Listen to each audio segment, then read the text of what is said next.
আজকে একটি সম্পূর্ণ অন্য বিষয় নিয়ে আলোচনা করব, সেটা হচ্ছে ফ্রেজ ইন অ্যাপোজিশন বা নাউনের প্রয়োগ। অ্যাপোজিশন প্রয়োগ করে সিম্পল সেন্টেন্স তৈরি করা যায়। তো কিভাবে সিম্পল সেন্টেন্স করবে সেটাই আলোচ্য বিষয়।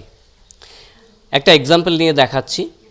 এক্সাম্পল যত দেখবে, যত লক্ষ্য করবে, বিষয়টা তত ক্লিয়ার হয়ে যাবে তোমাদের কাছে। Doctor Kalam was the 11th president of India. He was a scientist. Doctor Kalam noun, comma প্রয়োগ করলাম।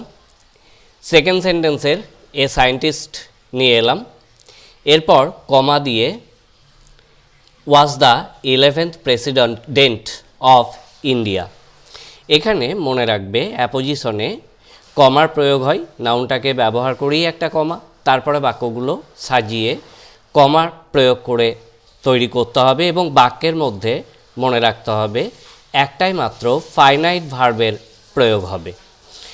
অতিরিক্ত ভার্বের প্রয়োগ এই বাক্যে কিন্তু হবে না, একের বেশি ভার্বের প্রয়োগ হবে না। দেখো, gold is a precious metal, it is used to make ornaments.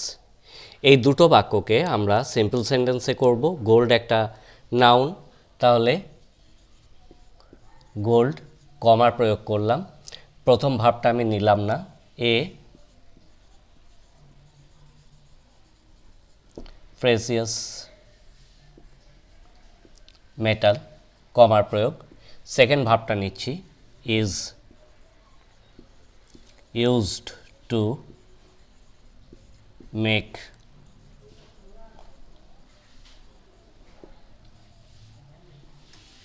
Ornaments. তাহলে মনে রাখতে হবে অ্যাপোজিশনের প্রয়োগ অর্থাৎ কমার প্রয়োগ, নাউনের পরে একটা কমা পড়বে, তারপরে বাকি বাক্যগুলোকে এভাবে সাজিয়ে নিয়ে তৈরি করবে। নেক্সট দেখো, Kolkata is the city of joy, it stands by the river Ganges. Kolkata একটা নাউন, কলকাতাকে নিলাম, comma the city of joy, আবার কমার প্রয়োগ করলাম। স্ট্যান্ডস ভাবটাকে নেব, stands by the river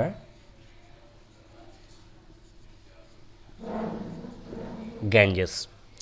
practice করো, যদি বুঝতে না পারো, কোনো সমস্যা হয় কমেন্ট বক্সে আমাকে জানাও।